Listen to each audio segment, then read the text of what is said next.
Vindication feels good. Ah, God damn it. And thou shalt be humbled by thy Lord, your God. And my tiny little irritating flies and problems with computers and such like. The reason I'm not on EVE Online right now is somehow, in an attempt to start a second account, which I can never access, I applied the Omega time to that account, but I can't access it, so it's just sitting there. I have no, and so now I'm dedicating myself to being the most irritating boomer tech person ever. I've done 3 or 4 bug reports and stuff. I'm no, I'm going to keep irritating you people until you admit I paid you this money. This is what you have to do to, go through these steps, and your account will be Omega time. It's because they got the money, got a little email, we'll be in touch. It's okay, come on, give me something here, give me something. But it's also the thing of, God damn it, tried to be slick, tried to start a second account. They say add an account. Tried to do it, kinda did. Something didn't work right, and now, up the pooper. But what's really important is what now nobody can talk about. Remember how I keep mentioning the subject that nobody could talk about? Nobody could talk about Ukraine. Shh, don't talk about Ukraine. Because once the left brought up that the Bush family had all this stuff to do with not just the construction of the CIA, but also the international oil economy and fundamentally energy economy. Then we see things like pictures of John Ashcroft making nuclear energy deals with a dictator in Korea, as opposed to, say, a former Kenyan, Hawaiian president who makes deals with an Islamic dictator in Iran. Totally different things. It's not that we sell people nuclear energy to kind of keep them on a short leash so that we can use them against other people. Yeah, see, it's not that we have a history of this that has been known about, but we only talk about it with so much detail, just enough so that the young people sit back and lose all feelings toward, their neighbors. Like their neighbors are actually just normal people who don't know anything about a subject like, why is Ukraine unmentionable? Why is everybody it doesn't matter that their actual government wants to indict the Bidens. It's not that their actual government wants to have a conversation about the Clinton Foundation, Clinton's emails, Clinton's State Department. No. None of that matters, because you see, birth control and the right to choose, and black people need welfare. Illegal immigrants need things. They need all the things. So we should just be giving things away to people. It doesn't matter that things happened, that Democrats, and especially the Democratic college-educated white female voter bloc, doesn't really understand, because it's complicated. So, and the people who think they're dedicated to anti-racism, this is for you. This is a special dedication to you total feckless idiots. Ukraine's Neo-Nazis, Stepan Bandera and the Legacy of World War II by George Eliason, from GlobalResearch, March 17th, 2014. Let's start there. EU politicians that supported the Maidan revolution are voicing concerns, bordering on fear about how much control ultranationalists have over the government in Kiev. Kiev. See, Joe Biden pronounces it Kiev. And he pronounces it Kiev, and I know this because he was on footage talking about last time I was in Kiev, I've been here at least 13, 14 times. And then he bragged about, getting that prosecutor who was holding up something or other, or looking into him, or something or other. Just, if you feel like you could just drop the link in the comments so that people could see exactly what Joe Biden said when he bragged about how he was able to just hold up funding to Kyiv when he's there 13 or 14 times. After the Maidan. After the Maidan. Chancellor Merkel's government is telling her she can no longer afford to ignore the ultranationalists in Ukraine. They are scared Germany will be responsible for setting up a new Reich. It's time to strip away the rest of the veneer and take a look at what's really there. Forget about the Nazi symbolism and the ultranationalist exuberance. I will even grant supporters of the current government that much. Every important ministry, from education and social policy to policing, prosecution, and national defense, is headed by ultranationalists. In every aspect of national life, ultranationalists now determine what it means to be Ukrainian and all the policies needed to enforce it. Every Prime Minister, Arseniy Yatsenyuk, falls among this moderate majority. For generations, his own family has had a proud tradition of service in the ultranationalist cause and has won awards for their service. Before Maidan, it hurt his chances for election. After Maidan, he didn't need to worry about election. What is scary? In an op-ed in the LA Times entitled Ukraine's Threat from Within, director of the School of International Relations at University of Southern California, Robert English, very concisely warns that the way Ukrainian ultranationalists whitewash Bandera history, which is their past, makes the present and future all that much more scary. It's almost like they're a party associated with with things that like George Soros's Open Society Foundation. They were supported. The Maidan was supported by the EU. So people like the Open Society Foundation and the EU. They are the kind of people who would memory hole or whitewash their past, such as when you used to have mask laws in cities because of the armed wing of the Democratic Party, the Ku Klux Klan, might decide to wear masks and beat people up. Or say, as that Democratic activist said, the unionists used to put on masks and they would stab people. And that's why everybody started voting Democratic so obediently. And you see, he knew because he was a leftist activist. See, if somebody like me, who knows a lot about that history, that their whole family comes from kind of that past and stuff, but you see, can't trust me because I'm not a leftist activist. I'm one of those people who left the plantation, so I'm out of my mind with the Jesus and the Trump. The Banderas, or Banderites, are activists in the Ukrainian ultranationalist movement that is now in control of the government in Ukraine. Under the militant leadership of Stepan Bandera in World War II, the ultranationalists organized the Ukrainian Waffen-SS Galician, Nightingale, and Roland divisions that collaborated with the Nazis and were responsible for the genocide of over 500,000 people. Following the war, however, Ukrainian Nazis were the only group to escape trial at Nuremberg for crimes against humanity.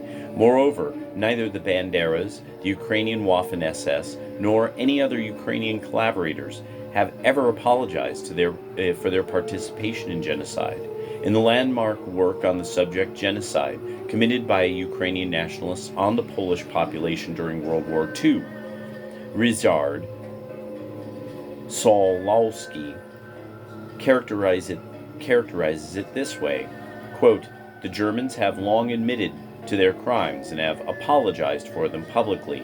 The President of the Federal Republic of Germany, Roman Herzog, said in his speech in Warsaw on August 1st, 1994, I bow before the fighters of the Warsaw Uprising and before all the Polish war victims. I beg forgiveness for what the Germans did. Russian President Boris Yeltsin, when he kissed Monsignor Zdzislaw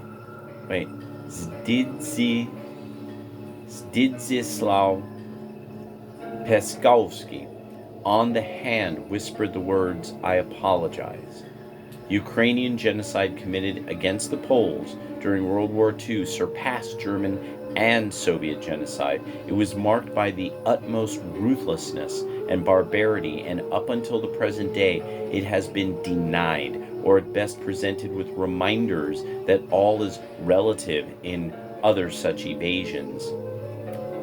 According to Slawowski's description of the methods of the Banderites employed against the Poles at Volhynia, treachery was the most frequently used. Banderites told the Poles they were one people and family with them, and that it would be treason if they left. The Bandera groups even promised to protect them in writing. What else separates the Banderas from other genocidal perpetrator of the war is this: even though the German SS had units dedicated to genocide, the Organization of Ukrainian Nationalists, OUN, approached this mission with a zeal and barbarity that Hitler's own units could not muster. Bingo, that is true.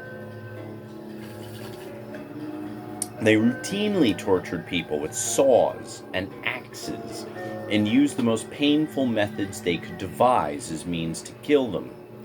The Bandera would attack using self-defense groups that were locally organized. These civilian Banderas were the main force used to attack and slaughter the Poles. Wait a second. This wouldn't be similar to what Antifa does, right? And how BLM behaves? Boy, so many strange times. Why is it that all the Democrats' friends don't want anyone to know about this? Why is it that Facebook, Twitter, Google, and the Facebook, why is Facebook not interested in this? Fascinating. If any of the massacre's victims managed to survive, they were torched, robbed, and killed by follow-up groups of women and children. Zolowski's work on the genocide committed by the Ukrainian nationalists during World War II is brought up to date by the recent observations of Ukrainian Wiktor Polishchuk. Wow, that's a tough one. Polishchuk. There we go. I think that's Polishchuk. Quote, he condemns the dangerous activities of the post-UPA Ukrainian insurgent army, nationalists in present-day Ukraine, taking place not only in Lvov. In Lvov? You would think somebody else would be fascinated in discussing genocide in Lvov. But in Kiev, Eliason fundamentalism and other such phenomena, also criticized by him, are the promoting of the totalitarian and genocidal doctrines of the Ukrainian Dmytro Dontsov, the erecting of monuments to the SS men of the 14th Ukrainian SS Division Galicia, the OUN, Organization of Ukrainian Nationalists and UPA Leaders, Yevgen Konovalets, Andriy Melnik, Stepan Bandera, Roman Shukhevich, and others, and the glorifying of the murderers of Poles, Jews, Russians, and Ukrainians as national heroes of the Ukraine, after whom streets and squares are named, awakening the spirit of the Dontsov and Bandera era, and so much hated by the by people. I also want at this point, because there's some of you who are probably getting ready to type something in the comments, they're hiding that too. Everybody on the right knows the other stuff they're hiding in Ukraine. No, that's where it all the secrets of how all after the war, all these intelligence organizations, these industrial cartels, all these people who became reformed after World War II, all these things that we just forgot how people got there. How'd they all get there? How'd that even happen? Everybody has forgotten it, because that was the 50s, that was the 40s, that was the 60s, that was memory holding. So don't worry.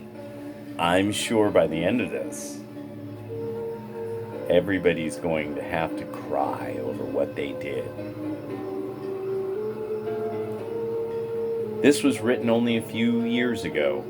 Every major scholarly work, a prime example, is the papers of Pers Anders Rudling, show that the Banderas murdered 500,000 people without even the pretext of an apology. They have lied and tried to change history in an effort to make Stepan Bandera and the Waffen-SS heroes of the Great War. Among other tactics, they have tried to petition the UN to reclassify Bandera and take his name off the UN's list of leading Nazi collaborators and perpetrators of genocide. Legitimizing these men would irrevocably change the history of the Great War, according to HuffPost. Dmitry Yarosh, leader of Right Sector.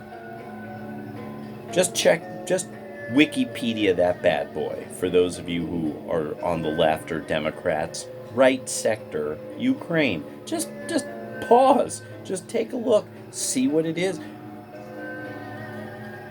Open Society Foundation. EU. Refugees welcome. All of that was happening. All of that was happening. You agreed with, you wanted to be a Remainer? Brexit? You wanted to remain? Your team is your team. Even though you didn't know it. That's why you're supposed to do your research on who you side with politically.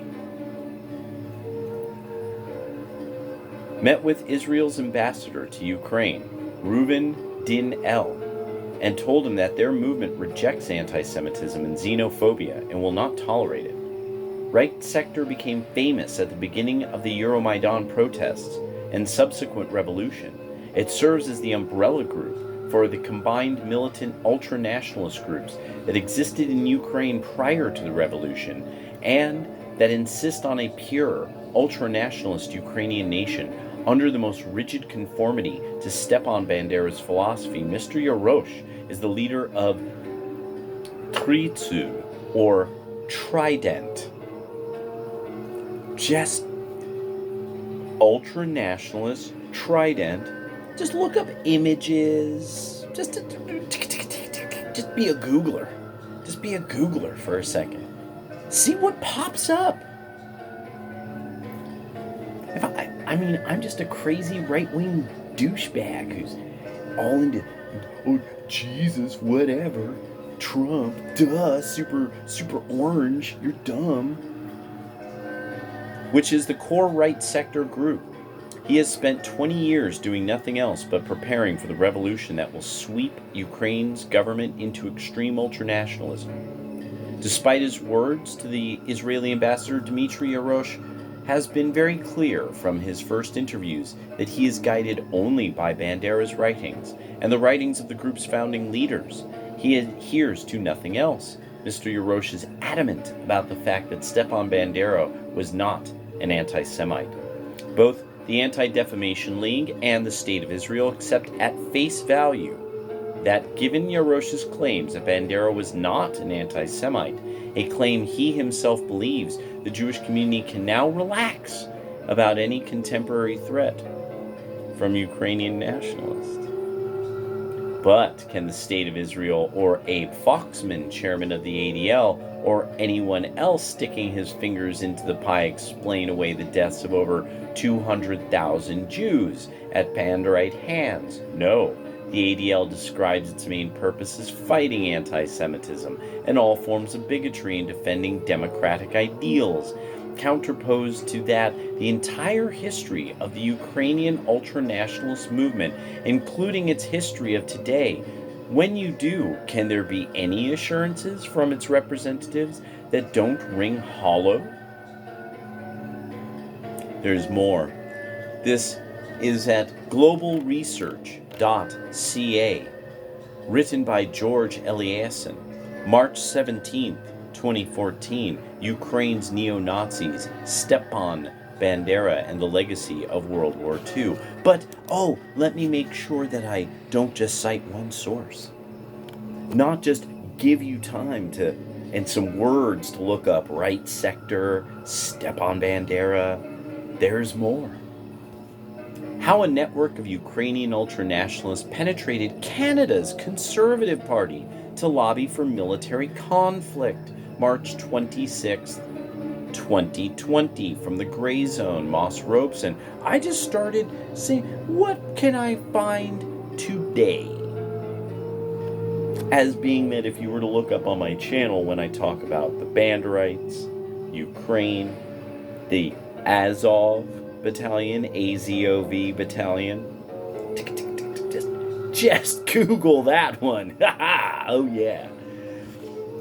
You'll find that I've brought this up a lot.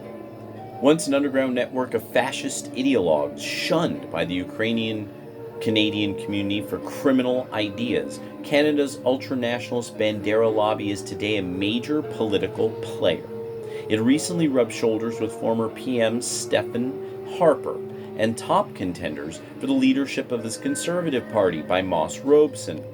A month ago in Toronto, former Canadian Prime Minister and Conservative Party heavyweight Stephen Harper called out to an audience of Ukrainian Canadians, Slava Ukraini.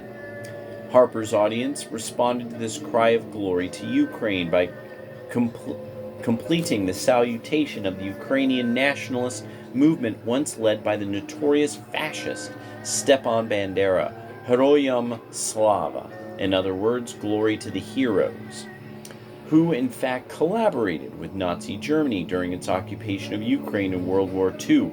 Harper spoke as the keynote guest at a gala organized to celebrate the 70th anniversary of the League of Ukrainian Canadians and its newspaper Homen Ukraini, Ukrainian Echo, as well as the 65th anniversary of the League of Ukrainian Canadian Women.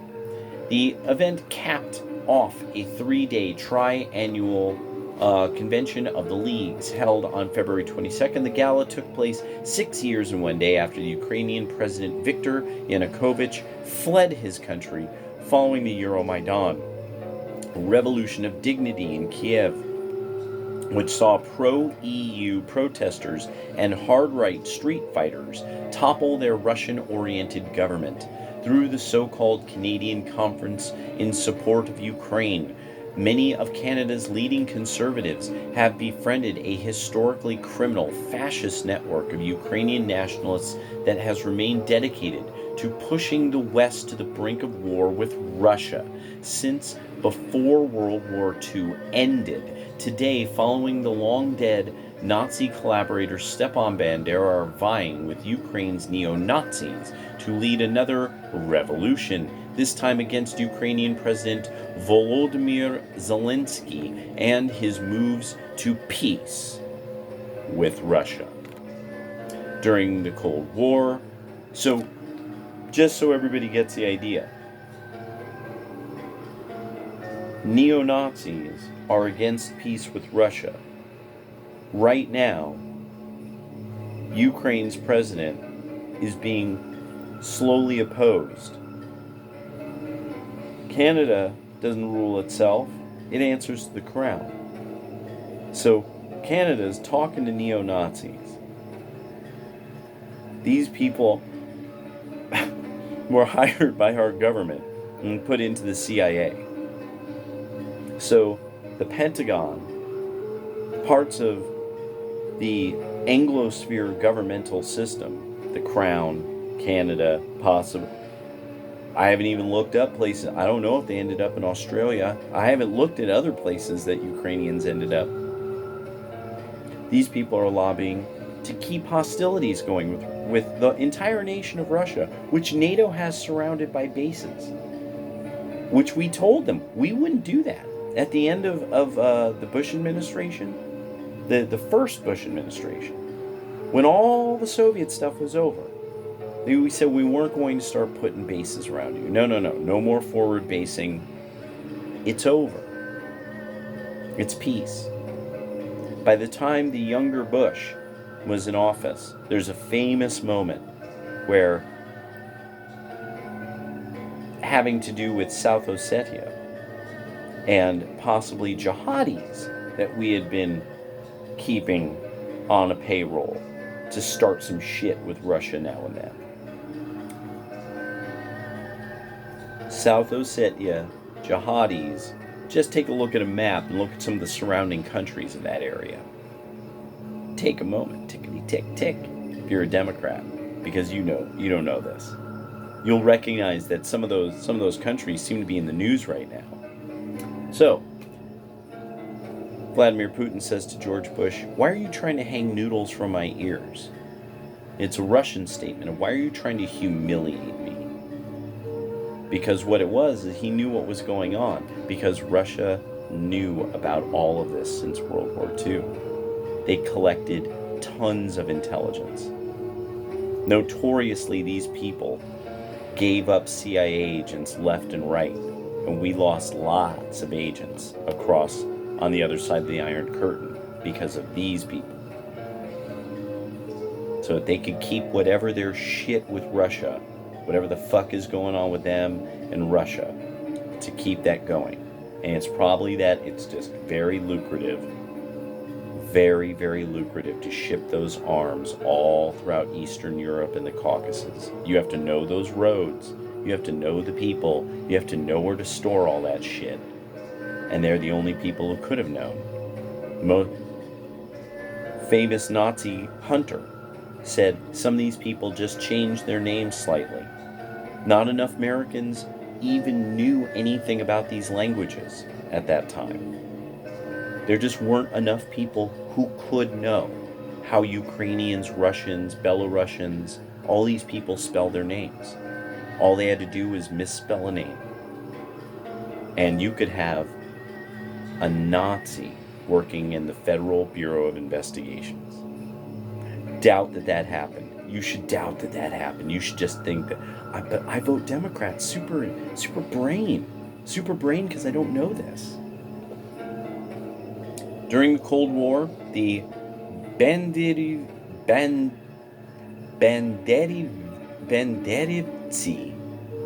what a weird sound.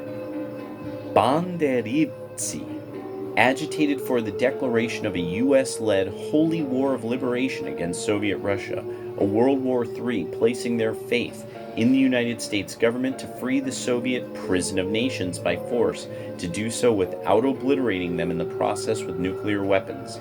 Similarly, during World War II, the Organization of Ukrainian Nationalists, led by Bandera, OUNB, initially counted on Nazi Germany to liberate Soviet Ukraine, although Adolf Hitler had no intentions of doing so.